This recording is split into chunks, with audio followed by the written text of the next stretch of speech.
All right, so anybody that knows me or at least has been close to me for the past 2 years or so knows that I'm a really big Drake fan and that I think he won the beef, right? That being said, it wasn't until the beef that I actually decided to listen to a lot of his more recent music. If I'm being honest, I've been pretty lukewarm on Drake since Views. Like, I loved a lot of Nothing Was the Same. I loved a lot of Take Care. Loved a lot of If You're Reading This Too Late. Loved a lot of Nothing Was the Same. Like, I have a lot of love for Drake. I have, prior to this wave of my current Drake standum, I had more songs I loved by Drake than artists that I would consider my favorite artists. And then I liked Views a lot. Like, there are a lot of songs that I really loved off of Views. But after that, by the time More Life came around, I was just, I don't know, I was excited about other things. Outside of the hits, obviously, like Passion Fruit, like there are songs that I love. There's always going to be Drake songs I love every time he puts out an album. But there's a period of time from probably like 2016 onwards where Drake would put stuff out and I'd only listen to the hits. And I wouldn't actually try and listen to the whole album. And now that I'm looking back on it, I don't think that I ever actually really dove deep into a Drake album because I didn't start really listening to albums as whole projects until after 2016 or so. The closest that I can say I did that with was Take Care. But even that, I just found the songs that I liked, and there were a lot of them, and I got really into them, and I kind of left the rest out. And then, one of the times where a lot of people got back into Drake that I completely missed out on was the CLB era, because I was Team Kanye on the CLB Donda beef. And I'm not saying I was wrong. Like, I love Donda. Donda is a phenomenal album to me. I just never really gave CLB a chance. And actually, when I heard Champagne Poetry, I got really annoyed that Drake didn't use the beat drop in Navajo because I love the song that he's sampling that from. And I was just being dumb and young and pretentious and kind of whatever. It was cool to be anti-Drake at the time. And I definitely, fell for that at the time. This is back in the day, right? I can't stress enough that during everything that happened in 2024, I was on Drake's side the entire time. It wasn't even a question. All right, so what made me turn around and listen to all this post-Views Drake? Well, it was just the 2024 beef. I'm not going to lie. When it started, loved push-ups, loved what Drake was doing, but I genuinely expected Kendrick to win because I had this idea that Kendrick was just a better rapper than Drake. And we'll get into that in another video at another time. All I'm going to say here is that when I went through everything that was dropped during that time, I thought when it came to lyrics and what was actually said, Drake just bodied Kendrick. And then when I was online looking at people discuss the beef, I heard people say that Drake's actually been talking about, his beef with UMG for a long time. And I didn't know that. So I was like, okay, let me go back and actually listen and see if I can find what they're talking about here. So I decided to start with his most recent project, which was For All the Dogs. And that's how I discovered Virginia Beach. And that's what I'm here to talk about today. So before I get into breaking down the lyrics and everything I think about the track, I have to say it's insane that I'd never heard it until I did. Because I'd heard Rich Baby Daddy, I'd heard Slime You Out. Like, there were songs on For All the Dogs that I had heard. But I think it's insane that Drake, who was one of my favorite artists despite me not caring that much about his music at the time, had a song that sampled Frank Ocean, who's another one of my favorite artists ever. And I just didn't know about it. Like, that's a collab that at any point in time since I discovered either of those artists, I would have been ecstatic to hear about. And I just completely missed it. I don't know if that's saying that the marketing just wasn't there, or what's more likely is that I was just living under a rock when this dropped. But that's insane to me. And, I got to thank Kendrick Lamar, because without everything that he did, I would never have discovered this song. Or at least I don't know when I would have discovered this song. In Virginia Beach, Drake is sampling this unreleased song called Wiseman by Frank. And I had never heard that song. As much as I love Frank, I'm not one of those people that's gone deep into his discography. Like, I don't know a lot of the Lonnie Bro songs. Really, for me, it's all the singles. And then I think Nostalgia Ultra to Channel Orange to Blonde is one of my favorite album trilogies ever. If it's not number one, it's close to it.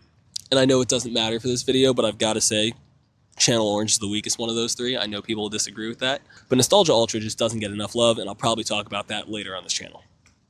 So what's Virginia Beach about? So the song's about a girl that Drake's not together with anymore. And she says or has this idea that he could have treated her better, and he disagrees with that. So in the song, he goes through parts of their relationship, who he was, who she was, why things didn't work out. And he's pretty much refuting this idea that he could have treated her better. And I'm going to say it now, despite that being the context of the song, it doesn't come off as resentful, and that's one of my favorite things about it. All right, so now I'm going to get into it. The first lyrics I have to touch on are by Frank, actually.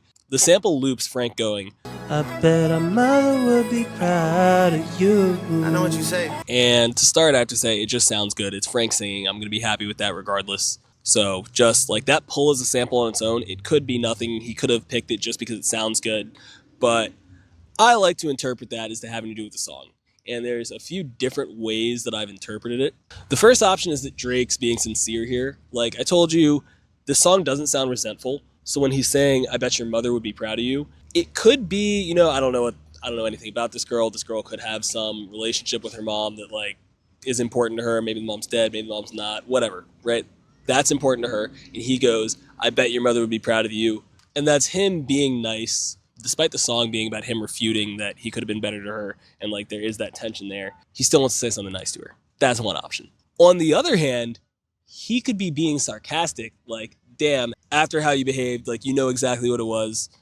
You know why things didn't work out. Now you're going around saying that I could have treated you better. Bet your mother would be proud of you. And that's another option. And those were the two ideas that I was debating between when I started writing out my ideas for this video. But then it came to me, it's most likely, and the interpretation that I see that makes the most sense is that that's her saying it to him. She's this girl who's going, oh yeah, Drake, you could have treated me better. She's like, wow, I bet your mother would be proud of you. She's being sarcastic and saying that to him. And I think that's the most likely. That's what makes the most sense to me. And that's the interpretation that I choose to take. One of the things that I'm going to do throughout this video is give how I interpret things. And they could be wrong, but it's music. It's art. Like, I'm experiencing this. And if I'm getting something out of this interpretation, I don't think that's a bad thing. So don't like take this video as, oh, what I'm saying is the exact truth of what's happening. This is just my experience with the song that I'm giving you. So next, before we get into the verse, I want to touch on, Drake's ad-libbing a little bit before the song really starts. And he goes, draw conclusions like you got a Parsons degree or something. Again, I might have been living under a rock, but I didn't know what Parsons was. Obviously, I got the implication, like she's drawing conclusions. But I said, hey, let me look it up because it's really easy to learn things. And that's something that I want to be doing more. So yeah, Parsons is a school designed in New York. It's a little wordplay, drawing conclusions. That's a thing you do. He's playing that with drawing is something you do at art school. That's obvious. I'm not going to explain every little thing like that, but I wanted to in this moment. Also, I hope those cops don't make this sound bad. What is this? I'm in DC right now. Found a cool spot to film. If you look right there, and I'm going to turn it around with this cool camera I have, that's the Washington Monument. So this is where I'm at right now. Excuse all the sounds. Oh, the National Guard's walking over there. Nice and safe. Things feel good. So the song really starts with a chorus. Leaning over, fantasizing. And it's super catchy. It drew me in immediately. It feels like something you want to sing along to. And I really like the wordplay he does there. So he's saying lean in, like lean into me. That's the thing he's asking her to do. Rely on him, and I'll get more into like how that plays into things later on. But it goes from lean in to lean in soda. You guys know what lean is. If you don't, look it up. But, he's making a reference to lean, which is just a thing that people talk about. Fits for he's a rapper. That happens. Then to Fanta, which is a play on the soda from the last line because Fanta's a soda. And then into fantasizing, which goes back into the relationship aspect of things. And I like that wasn't necessary. If he's just trying to make a point, he could have just said, hey, lean into me fantasizing, right? Those are the two things that he could have said. But he stretched it out in a memorable and compelling way so that, like, even if I left the song and wasn't really paying attention, I'd remember that. It makes that premise so much easier to connect to. Like, again, I'll get into it more as I continue to go throughout the lyrics, but he's describing the time where he's asking her to lean into him. He's telling her what he can do for her. He's trying to, like, lift her up. And he's saying that in contrast to her saying that he could have treated her better. I don't really know where I was going with that point, but I like it. The other thing I wanted to say is that this wordplay reminds me of that song, Glad You Came by The Wanted. Specifically the, hand you another drink, drink it if you can you? Like he's playing on the words. It's not the same, but it's reminiscent of that. He continues the chorus with, that's not love you're in, it's more like compromising. And immediately I want to say, this is one of the best qualities of Drake's music. Despite the life that he lives, despite how rich and famous and like all the things that he has and can do, and he's definitely experiencing things that normal people don't. Things he sings about, the things that he talks about, especially in terms of relationships, are very grounded. Like here he's saying, that's not love you're in, it's more like compromising. And you can interpret this as him talking to her after they've dated or before they've dated. I like looking at this specifically from the perspective of an ex and going like, you couldn't get what you wanted with me, and that's fine. Like we didn't work out. It's fine, right? But the new thing that you have that you're trying to show off, I know you and I know what you wanted. You're still compromising. You weren't willing to compromise with me, but you're still compromising. And you got something different. You got the freedom you wanted, which I'll talk about later. I'll get into, I'm going to keep mentioning things that haven't been discussed in the lyrics yet, but I'm hoping you've listened to the song already. But yeah, that freedom that you want, you got that, but now you're compromising monetarily. And what makes it so relatable is that idea of compromising and looking at somebody that you have been with or somebody that you care about and seeing that they're compromising. You don't have to be billionaire Drake to experience that. It doesn't have to be about money. It could easily be about like how they treat you, how they treat your family, how they treat your kids. Like there's so many things that a person that you care about, you could see them compromising on, which makes it really easy to connect to the song. And this also could be before he got together with this girl. It's the same thing. And he's like, that relationship you're in, you're clearly compromising. You're not getting everything you want. Lean into me, choose me. I promise I'll fix things, which would again counteract the narrative of I could have treated you better. And again, I realized while writing down my thoughts about this is the exact same idea that he was talking about in Marvin's Room. And I know that there are a lot of people that would take that and use it as criticism, like, oh, Drake hasn't changed. He's talking about the same things as he was back in 2011. And I don't see any issue, but more than that, like, I think it's cool to be able to see how, despite all the things that have changed in the world and Drake's life and his music since 2011, he's still going through the same thing, but in a different way. He's looking at this from a different perspective, and I think that's cool. He continues, I move mountains for you, for that social climbing. So the way I see this, he's continuing the idea from the last part. Like, you're compromising with this guy. You're out here trying to make it for yourself. You're trying to move up in the world, and you're doing all this, you're social climbing. You're moving up the ladder. You're working. And Drake's going, you don't need to do all that work. I'll do it for you. I'll move those mountains. Like, I have the resource and the ability to do it. I'll get these things out of your way. I'll help you be where you want to be. And again, he's using that to counteract the idea that he could have treated her better. But I also want to point out that this is more than just an offer. It's not just, oh, I'll do all this for you. It's also a request. Like, Drake is asking her to lean into him. And I think that's understated. I think it'd be easy for a lot of people to forget or miss that. It feels good to have somebody lean into you. It feels good to be able to provide and take care and help someone. Take away the provide and take care. Just to lift somebody up, that feels good, especially somebody that you really care about. So I don't take this as him saying, oh yeah, I'll do all this for you to like hold it over your head. It's something for Drake too. Okay, so now to get in the verse. He starts off with, pussy ain't making me tweak, ended up staying a week. Honestly, I'm pretty sure that I'm hearing it wrong. I hear him saying pussy ain't making me tweak, ended up staying a week, but I'm pretty sure what he actually is saying is pussy it making me tweak. I have an interpretation both ways, but there's one that I actually think is happening, although I'm not going to change the way I sing it. So if he's saying pussy ain't making me tweak, ended up staying a week, I imagine he's saying, he has all these options, pussy's out there, it can make him act up, but he's not. He's not chasing pussy. Instead, he's able to lock in with this girl. He's not tweaking and ends up staying a week. And that does make sense, but that's not what I think he actually means here. I think he's saying the sex is so good that he's tweaking and ended up staying a week with this girl when he didn't plan on it and had other things to do. Either way, he's describing the beginning of their relationship or when things were good between them. He continues, she pretty but ghetto, pretty but rough, just like Virginia Beach. This is a standout line in the track. It is the fuck was that? Well, I'm gonna continue this and let's hope I don't die. So it's a line that name drops the track, obviously, says Virginia Beach. And there's something about the delivery, the catchiness of it, the clarity. This is one of those lines that if you've heard the song a few times and don't know the words, but it was out playing somewhere, you'd sing along here, kind of like But more than the delivery and the catchiness, I love this line because I don't think there's any song where I've heard a guy talking about a girl that he's musing over, describing her as ghetto, but it's not an insult. It's not derogatory. It just kind of is her. He's not saying it's a good thing. He does use she's pretty but ghetto. That the but implies that's a negative. But the way that he's saying it isn't oh, fuck her, she's ghetto. It's just that's a thing about her. You know what I mean? That's not a huge issue for him inherently. I also love the comparison to Virginia Beach itself because when I think about Drake and beaches, I'm thinking about, he's always talking about Turks and Caicos and probably the Bahamas, other places like that, super luxurious high-end beaches. But Virginia Beach is super grounded. I've been there myself. I used to go there as a kid. It was when I was really young. I was too young to notice that it was particularly ghetto, but I know the reputation.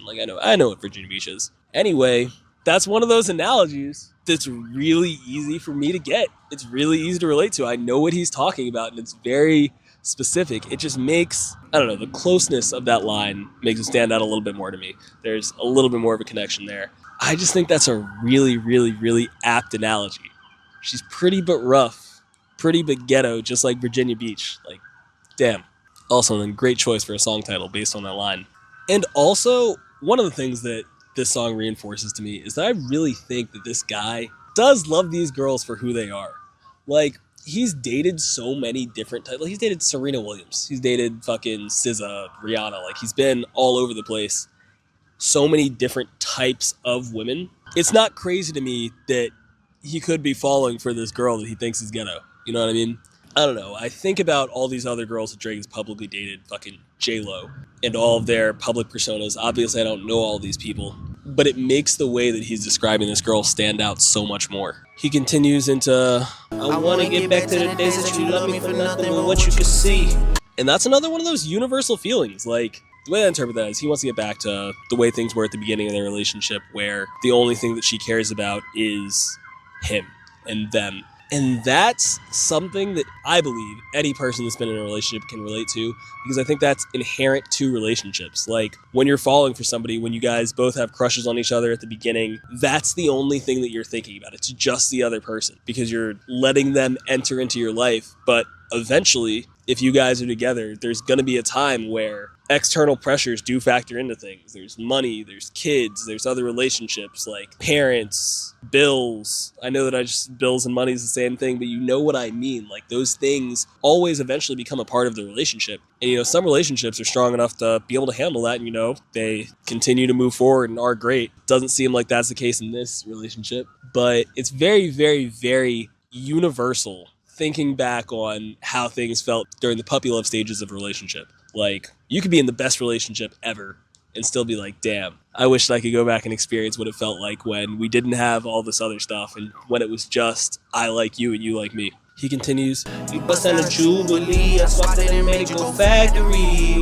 So I like this because he spent the past couple lines really only saying super relatable things. Like, it's very easy to connect to everything he's saying in the song up until this point. And so that makes this line still feel grounded because I understand the relationship that he's describing. And so it's less of a flex and more of just, I'm going to continue describing how this relationship's going. This is another good example of what I'm talking about. I had to look this up because I'm not a huge watch guy. I got this Jack Mason right here, but it's nothing crazy. So he goes, she busted down the Jubilee, which is, icing out, putting diamonds for all of you people who don't understand. Jubilee is a Rolex model. So she took a Rolex that I'm assuming that he got her. Maybe she got it herself. Doesn't matter either way. But got this Rolex. She iced it out. And that's ghetto, unfortunately. Forgive me, I'm not attacking anybody here, but just like when he says she's pretty but ghetto, pretty but rough, and she iced out the watch, like, that's a popular thing among certain type of people, right?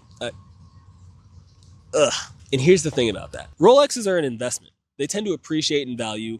Again, I'm not a big watch guy. I don't know if this is everyone, but I do know that you keep a Rolex and the value of it is going to go up over time. If you destroy it by putting a bunch of diamonds in it, that value is going down. It's a bad decision. It's dumb. Obviously, if you want to do it, I make dumb decisions every day. You can live your life, whatever. But Drake sees this girl that he's trying to elevate. He sees, again, fuck that social climbing. She's trying to move up. She's trying to climb the social ladder. Seemingly, this is how I interpret this. She got something nice. She got a rollie. It's awesome. And she said, fuck it. I'm going to bust it down because that's what she thought was cool. That's what she was ingrained to do. And Drake, who sees what her goals are and sees that, like, this is counterintuitive to what she wants, is like, LOL, no, give me that. I'm going to replace it and get you a new one because you're not going to do that for your own goals. And that's, take the money out of it, right? Take how much a Rolex costs out of it. That's still just nice. Like, he's looking out for her. That's what he's describing here. He's like, oh, I could have treated you better. Do you remember when you fucking got the Rolex and you destroyed it? And I was like, don't even worry about it. Don't feel bad. I got you. Here, take the factory one. That investment you still have. It's cool. He continues, you put some pain in me. I want to get back to the major league.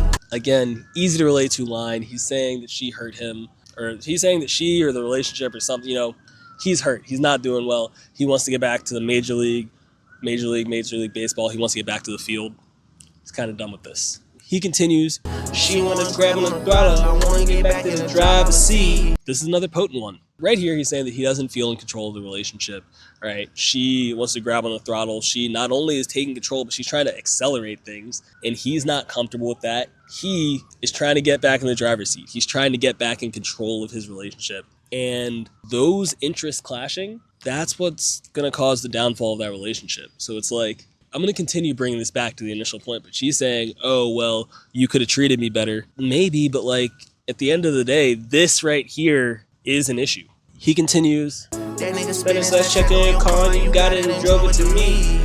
All right, this is a line that I really like. Like, it's another one of the standout lines in the song for me, not for delivery or anything, but for what it means. So, again, I don't know, this could be currently that he's talking to her now, or more likely in what I interpreted as this is when they were still getting together. And it connects to the, that's not love you're in, it's more like compromising. So he's saying she's with a dude already, right? That guy's trying, he's doing what he can. You know, he's not doing well, and he's giving her a good amount of his money. I feel like last check's an exaggeration. But like, let's say that it's real, right? He gave his last check to this girl so that she can get a car. This guy's supporting her, and the girl took it and drove the car to Drake, which is shitty. But before I get into that, it proves Drake's point. Like, when he says that's not love you're in, it's more like compromising. This guy that she's with is trying. He's trying enough to work for money and then give the last of his money to you so that you can get a car to support you. And that's not enough for you. Like, at the end of the day, by being with him, you are compromising solely due to the fact that you did that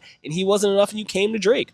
And yeah, that is a shitty thing to do. But what I like about this line so much is that it doesn't come across as Drake judging her for this. It doesn't come across as Drake shitting on her for this, which he easily could do, and he could get more points for doing. Objectively, she's doing a shitty thing. That's betrayal. This guy is trying. That's not cool. And Drake is seemingly complicit in that. When he brings it up, he's not talking about it to shame her. He's not like, oh, you shouldn't have done that.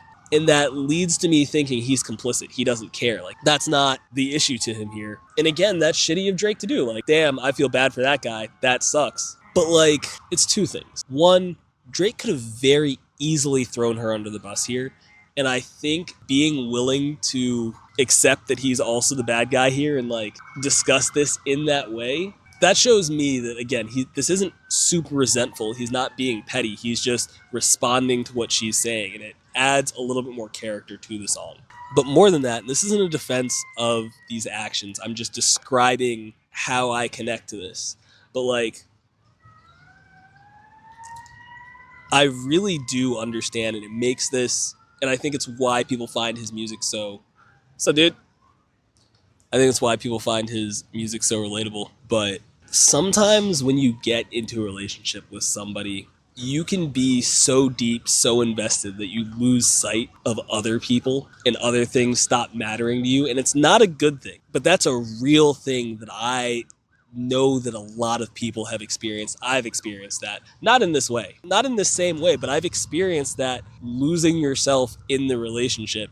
And that's the only thing that matters. So you're not judging based on a neutral outside perspective. The judgments that you're making are solely based on that relationship. And that's a very, very, very real thing. And that makes me love this line. And then he concludes the verse with, ask me if I could have treated you better, but no.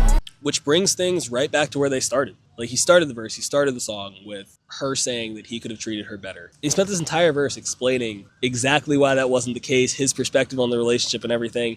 And then he ends it by looping you right back around to where he started. So it's like, you don't forget that. I'm not resentful. I'm not talking shit. That's not what's happening right now. I'm just explaining to you why she's wrong. Or I'm explaining to you why you're wrong if he's talking to her. I like that he goes back to exactly what the point of what he's saying is. Because this isn't a song where he's shit-talking this girl. It just is what it is. So he starts the second verse with, a text feeling like a fencing match. Right back to being relatable. That's just a quotable line. I don't know. It's such an apt analogy. Like, everybody, again, if you've argued with anybody over time, you get it. And that feels particularly shitty when you're in a relationship. Like, anybody who's been in a relationship and been arguing with their partner over it, like, it's such a shitty feeling. And so starting the verse with that brings you right back into his shoes, brings you right back into the relationship. Like, it makes it so easy to feel what he's feeling because you've been there, I've been there. If you haven't been there, fuck you. Don't give me shit for that. Most people have. He continues, you keep talking about some period. But where you about to end in a sentence at? This is a great double entendre here. And I didn't even get what he's probably really saying until I sat down and really started thinking about this song. The way that I initially interpreted it is that she's been going off on him and just being the worst. And her excuse is that she's on her period. But what he's actually probably saying, because I wasn't paying attention, remember when he said that she's pretty but ghetto, pretty but rough? Well, you know what ghetto girls do? Not all of them. And it doesn't mean you're ghetto if you do it. Well, it kind of does. Fuck you. All right? Ghetto girls end their sentence with period. That's the thing. And so he's saying this girl keeps ending her sentence with period, as ghetto girls do. And it's ironic. Either way you interpret it, it's ironic that you keep saying period, but you won't stop fucking talking. When are you going to end this sentence? It's clever. It's fun. I can imagine there are a lot of girls that don't like that line. But I can also imagine there are a lot of girls that do like that line because I think it's clever. It's fun. He continues. You been going off on my ass. Then I tell you that's where I'm at. Yeah, like I'm not supposed to mention that. This is the line in the song that resonates the most with me. This is one of those ones that really turned it into one of my favorite songs because I've experienced this and this shit sucks. You've been going off on my ass. Then I tell your ass where I'm at and you act like I'm not supposed to mention that. So it's like she's expressing all her issues with him and like what's wrong and like how things are going and you know, and that's completely fine. That's justifiable. Please, like, let me go off on me. Let me know exactly what your problem is. But now I'm trying to tell you where I'm at in response to that, like how I feel. And you would think, right, we're in a relationship, right? We're supposed to be trying to come together. Like you have issues, I want to solve them. We got to come to some sort of synthesis, right? So I'm hearing you out. In order to get there, you also have to hear me out. Like we have to hear each other and come to a conclusion from there. I've let you speak your piece and I've listened and I've understood what you're saying. And so now I'm trying to respond. And you act like I'm not supposed to have any thoughts on this. And no, it's just you're upset and it's all my problem. That shit is the worst. And it's described so perfectly. Like, that is my experience to a T. And I'm like, what the fuck? And it's so cool hearing somebody else say that. Much less it being in a song, much less it being Drake. But just the fact that somebody else is expressing this thing. Just the fact that somebody else is expressing this thing that, like, is just the worst. Again, it makes the song relatable. It's super, I connect to it. I don't know where this fits in, but what I'm trying to say is, like, this girl is only trying to indulge her own feelings. Drake's feelings don't matter in this situation. You can't build a relationship like that. Like, that's why things aren't working out. So yeah, you're saying, oh, I could have treated you better and that's why the relationship didn't work out. No, it's things like this that are the reason the relationship didn't work out. Damn, fucking, that line, that does a lot for me. He continues, I introduced you to my friends, girlfriends. You ain't interested in making friends. This is another really shitty feeling. I think the line, like, you can understand what he's saying, but to go deeper into it, if I'm dating you, you're a representation of me. But if you have issues with me, if you're mad at me, right, we can fight, we can discuss that all within the bounds of our relationship. But to take you being upset at me out on me by taking it out on other people, that's a non-negotiable. That's super shitty because, like, Drake now has to explain to his friend and his friend's girlfriend, oh, you know, she's not really like that, because he's gonna defend you because you're his partner. Like, you guys are a team. You've only put Drake in a shitty situation. But then also the girl's boyfriend, like Drake's friend, he looks bad because his girlfriend trusted him that he wasn't going to put her in a shitty situation. Like, all around, you're making things shitty for everyone because you have beef with me. And obviously, hey, maybe it's cringe that I'm using me and Drake interchangeably right here. But, like, realistically, I'm describing what it is that he's saying while also, like, thinking about how I've experienced shit like this. Sorry. But, like, no, if I'm a good partner to you, if Drake's a good partner to you, I'm not going to throw you under the bus right here. So I just have to eat that. And now you've made everybody else uncomfortable because you're mad at me. One, that's super immature. But also, again, it's not, oh, I could have treated you better. We didn't work out because of this. Like, these are the things that ended our relationship. And again, that shit sucks.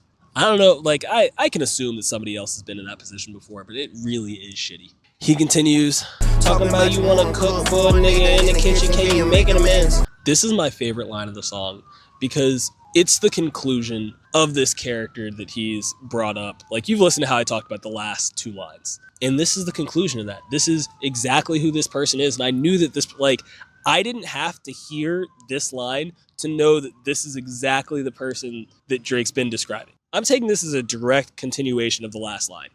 She's not mad at him anymore. Now she's like, I might have upset you earlier. Well, I want to cook for you now, and that'll make you happy. And he's going, you want to cook for me? How about you apologize for what you did? But there's so many people like this, and I've experienced this, and it sucks. She's not going to apologize. Instead, she's just going to pretend like it didn't happen and try and do something to make you feel better. But the issue hasn't been resolved. And because you haven't resolved the issue, because you haven't gotten into that, it's just going to happen again. Because, he said, then I tell your ass where I'm at. I'm trying to talk to you, but no, I couldn't talk to you. You didn't want to hear what I had to say. We haven't addressed the issue. That issue is still lingering, but now you're fine. So it's like, oh, you're going to try and make me happy. The only thing that I need from you right now is to apologize. Like, fix the shit you did because you did that. And if you're not going to acknowledge that, this is going to keep going.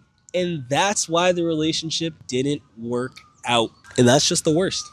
That shit sucks. And I think it's really cool that that's distilled into a song. And obviously there's probably a billion other songs that have done this, but this one did it for me. It resonated with me. He continues, At least we know you got the cakes on your girl. You should probably stick the bacon in. And this is a sad resolution to everything that he's talked about during this verse. The way that I take this is he's resolved that things aren't going to change. That at least you got cakes on you. It's like, well, I'm done expecting you to apologize. I'm done expecting you to try and work on things to make things better. Well, at least you got a nice ass, and that's it. It's sad. It's resolute. It's like, damn. And obviously it's a fun play on words. You should probably stick to bacon then. He's talking about being in the kitchen, you got cakes on you, cake, bake, the whole thing.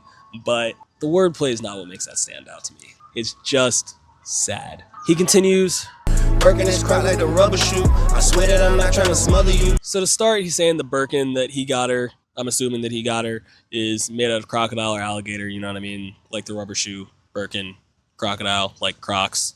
I'm assuming that's a gift he gave her, which fits into the ask me if I could have treated you better. It's just another example of, how he treated her. Then he says, I swear that I'm not trying to smother you. I don't know where this fits in. That could be in relation to him gifting her things, and this could be at the beginning of a relationship or at any point in their relationship where, I'm giving you things because I care, but I'm not, I want to be clear, I'm not trying to smother you. But I also think that could be taken as, I'm not trying to smother you. I'm not trying to change everything about you, but these things, they got to change. That fits more into the narrative that I've built in my head. That's probably how I'm going to take it. But yeah, it's a nice line. He continues, I got to know a whole other you, but let's not forget how I discovered you. We ain't even gotta mention that. This is a sad line because, he goes, I got to know a whole other you. He's letting her know that, I do see who you are past the surface. I know you on this deeper level. We have a connection. I really do get who you are. But also, you're acting like the person that I discovered. You're acting like that's not real. Like that never existed. Let's not forget where I discovered you. You were that. And he knows bringing that up and addressing that would be a low blow. So he doesn't want to do that, which is why he's going, I ain't got to mention that. This is more like a warning. He's like, I don't want to talk about this. I don't want to bring this up, but you got to stop acting like that's not the case. I think that if I'm in that argument and I'm saying that to somebody, that is a brutally sobering thing. They should change their behavior, but I really like that he doesn't dig in there. I like that he's like, we don't have to mention that. We don't have to talk about that. Let's just move on. I'm not trying to attack your weak spots, but also those weaknesses do exist. That was really just him going, you need to check yourself. He continues, Any nigga trying to trouble you, he gon' find out that it's on site like www. That's another one of those fun, easy to remember lines. It's another one where if you don't know all the words, you'd catch that one and sing along to it because it's fun, it's funny, quotable, the whole thing. But more than that, it fits into this idea that I started the song with, where I said that he doesn't seem resentful. This isn't a fuck you, I hate you song. It just is what it is. I'm just replying to what you're saying. Despite the way we left things, despite how bad things, were, despite the fact that we're not going to be together, anybody gives you issues, I still got your back. I'm still going to jump in to defend you without any hesitation. And I think that's a mature way to handle things. I like that that's the resolution of their relationship. That's where they're at. But it also makes the situation a little sadder. This isn't a fuck you breakup. It's just a damn. Just is what it is. He continues, On site like .com, put a baby in you a hot mom. I think this is a perfect conclusion of the story. And this line feels like getting out of the car at the end of a breakup. He spent all this time talking about how they won't work, why they won't work.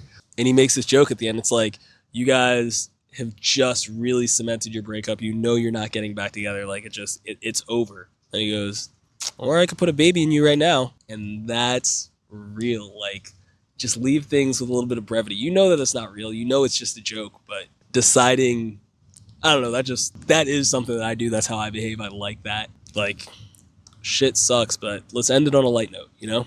It's sad. Thinking about doing that is sad, but it's sad, but not in a like, oh, I'm depressed way, but it's sad in like a melancholy way. I like it a lot. So that's the lyrics. That's the message of the song. That's the brunt of the video, but there are a few other things I want to talk about. First, I think album artwork and visuals always have a lot to do, or most of the time they have a lot to do with how I feel about the song. I'm not the biggest fan of the original For All the Dogs cover art. Sorry, Adonis, like, it was cool, but I don't know, I don't have kids. I'm not, oh wow, a kid drawing, it's just whatever. I do really like the Scary Hours edition cover art though. I think that color scheme wise fits the vibe of the song a lot. Like that lavender plus that muted but vibrant blue, like that feels exactly like the feeling that I get from the song. It feels like sitting alone at sunset on the beach. I think what has to do with that is I also, when I got into the song, I was in the Bahamas, and I have this picture of this swing set that's like in the water, and it was just at sunset. I don't think that I wasn't listening to music while I was there, but just that picture, this imagery, and I'm pulling it up right now. This is exactly what this song looks like to me. Like that's the feeling. I can't explain that more, but like that's just what I'm getting from this. It's a happy sadness, if that makes sense. And then I want to talk about the instrumental a little bit. I like the use of the Frank Ocean loop. Obviously, I discussed that, talked about that. I think it was a great choice on the producer's end. It draws you in immediately hearing Frank and hearing like the clarity of what he's singing.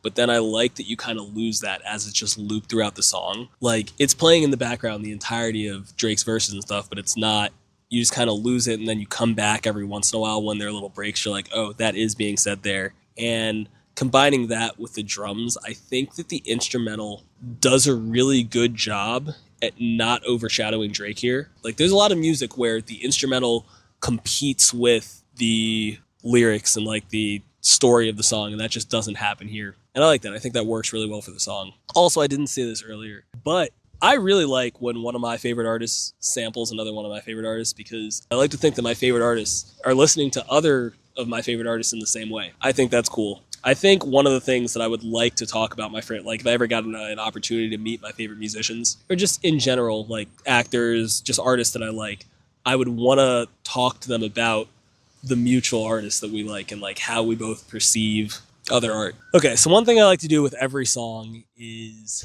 I like to think of what my ideal listening conditions are for it. And this one's super, super specific. I think the epitome of listening conditions are driving down an oceanside highway at sunset, but like early sunset, not late sunset, while in the car with an ex, but like an ex that you're on good terms with, that like you guys aren't going to get back together because you guys both know like it's done. You guys are fine with that. And both of you guys are singing along to the lyrics, both thinking the song is about the other person, and that not being an issue because it doesn't matter because you're not going to get back together. Just that specific scenario is, I think, the ideal listening conditions of the song. Whew.